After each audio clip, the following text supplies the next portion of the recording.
फ़ाइज़ हरीम के पास आता है। हरीम से आके कहता है कि हरीम, मुझे आज सारी हकीकत खुलकर मेरे सामने आ चुकी है और मुझे पता चल चुका है कि तुम कभी भी गलत नहीं थी, बल्कि मैंने जो कुछ किया सिर्फ़ और सिर्फ़ इल्ज़ामात लगाए तुम पे।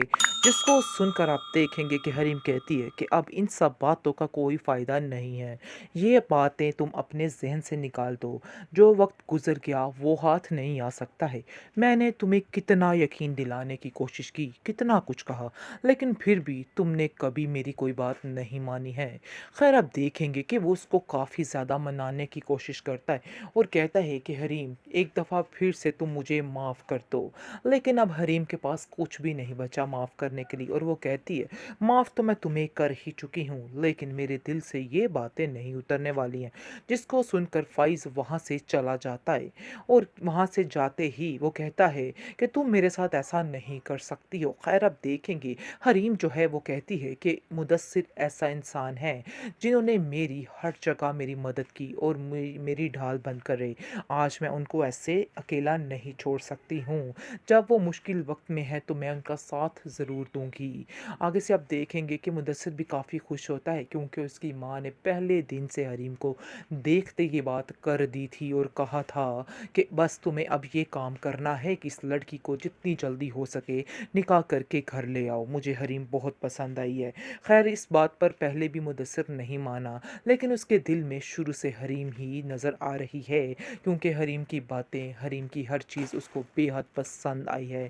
लेकिन वो इस चीज़ का इजहार नहीं कर पा रहा था, लेकिन जी बहुत जल्द ही वो इस चीज़ का इजहार कर देगा और कहेगा कि हाँ, मैं तुमसे प्यार करता हूँ और तुम सब कुछ छोड़ दो और मैं तुम्हारे साथ शादी करने के लिए तैयार हूँ, क्योंकि मुदस्सिर की बीवी ज़्यादा देर तक उसके साथ ठहरने वाली नहीं है। वो बिल्कुल भी इसको पसंद नहीं करती है, बल्कि उससे शदीद नफ़रत करती है। सारा दिन लड़ती वो अपने घर में काफ़ी ज़्यादा खुश और मुतमिन नज़र आती है और उसकी मुदस्सिर की फैमिली यानी कि माँ के साथ काफ़ी ज़्यादा बातचीत चलती है और आना-जाना भी लग जाता है, क्योंकि मुदस्सिर की माँ बहुत ज़्यादा पसंद करती है हरीम को और कहती है कि हरीम बहुत ही अच्छी बच्ची है। मैं चाहती हूँ कि वो मेरे पास कुछ दिन के लिए रहने के लिए आ जाया करे। लेकिन आप देखेंगे कि मुदस्सिर कहता है ऐसा तो बिल्कुल मुमकिन नहीं, क्योंकि जैसी आपकी बहू है वो यहाँ पे कभी एक मिनट के लिए भी बर्दाश्त उसको नहीं करने वाली है।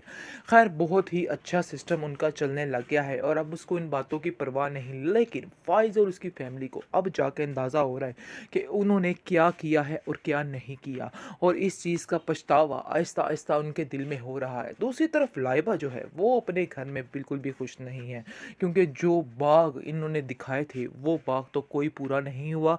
और खैर, आप देखेंगे जी बहुत ही बुरी हालत हो रही है लाइबा की उस घर में, क्योंकि बार बार उसको जलील किया जा रहा है और उसको बताया जा रहा है कि तुम्हारी फैमिली किस कदर झूठी फैमिली थी और उनको हमारे साथ ऐसा हरगिज़ नहीं करना चाहिए था।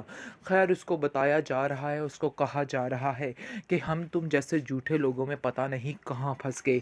लाइबा की ज़िंदगी को भरपूर तरीके से बर्बाद किया जा रहा है। जो कुछ इन्होंने हरीम के साथ किया था, इसकी वजह से ही ये सब कुछ हो रहा है।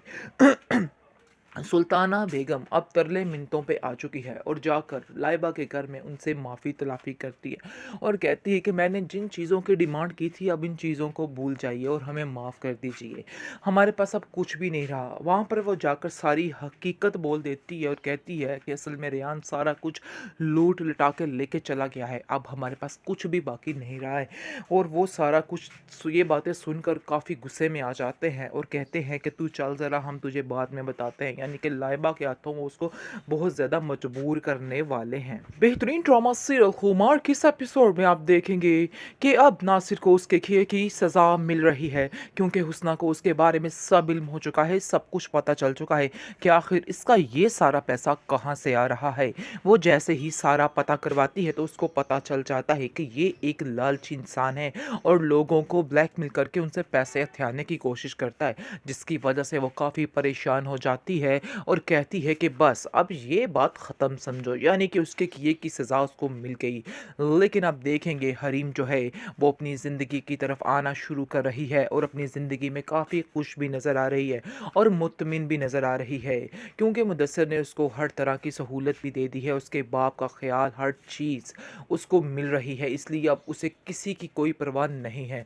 वो अपनी ज़िंदगी को बड़े अच्छे तरीके से जी रही है। खैर, उसका बाप उसकी वजह से काफ़ी परेशान होता है और कहता है कि लेकिन अब मैं तुम्हें बेटा इस बात के लिए फ़ोर्स नहीं करूँगा कि तुम्हें अपने घर जाना है, ये ही तुम्हारा घर है, तुम चाहे जो मर्ज़ी करो, ये तुम्हारा अपना फ़ैसला है।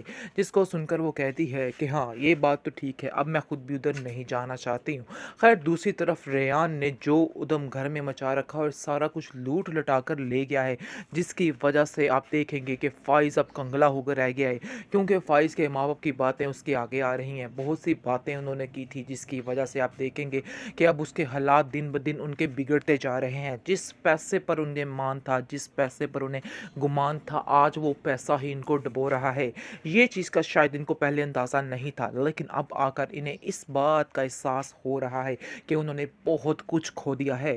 खैर आपको बताते चले कि उसे सुल्ताना बेगम को सबसे ज़्यादा दुःख इस बात का है कि उसने हरीम को खोया है, क्योंकि हरीम जैसी लड़की उनके घर में एक हीरे की मानद थी, लेकिन उन्होंने उसकी कदर नहीं की और वो असली नस्ली बहू जो थी इनकी, वो तो सारा कुछ लूट लड़ा कर चली गई। खैर उसको छोड़िए आप, दूसरी तरफ देखते हैं जी आप हरीम जो है वो अपने घर में काफ़ी ज़्यादा खुश और मुतमिन नज़र आती है और उसकी मुदस्सर की फैमिली यानी कि माँ के साथ काफ़ी ज़्यादा बातचीत चलती है और आना जाना भी लग जाता है, क्योंकि मुदस्सर की माँ बहुत ज़्यादा पसंद करती है हरीम को और कहती है कि हरीम बहुत ही अच्छी बच्ची है, मैं चाहती हूँ कि वो मेरे पास कुछ दिन के लिए रहने के लिए आ जाया करे। लेकिन आप देखेंगे कि मुदस्सर कहता है ऐसा तो बिल्कुल मुमकिन नहीं, क्योंकि जैसी आपकी बहू है वो यहाँ पे कभी एक मिनट के लिए भी बर्दाश्त उसको नहीं करने वाली है।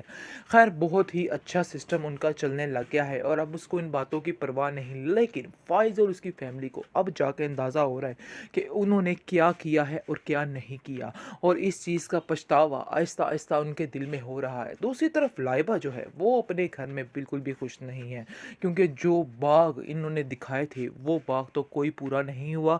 और खैर आप देखेंगे जी बहुत ही बुरी हालत हो रही है लाइबा की उस घर में, क्योंकि बार बार उसको जलील किया जा रहा है और उसको बताया जा रहा है कि तुम्हारी फैमिली किस कदर झूठी फैमिली थी और उनको हमारे साथ ऐसा हरगिज़ नहीं करना चाहिए था।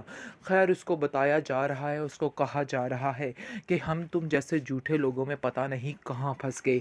लाइबा की ज़िंदगी को भरपूर तरीके से बर्बाद किया जा रहा है, जो कुछ इन्होंने हरीम के साथ किया था इसकी वजह से ही ये सब कुछ हो रहा है।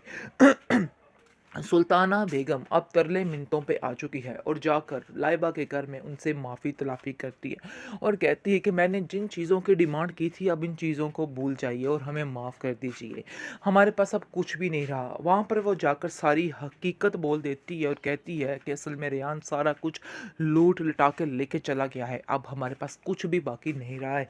और वो सारा कुछ ये बातें सुनकर काफ़ी गुस्से में आ जाते हैं और कहते हैं कि तू चल ज़रा हम तुझे बाद में बताते हैं, यानी कि लाइबा के हाथों वो उसको बहुत ज़्यादा मजबूर करने वाले हैं।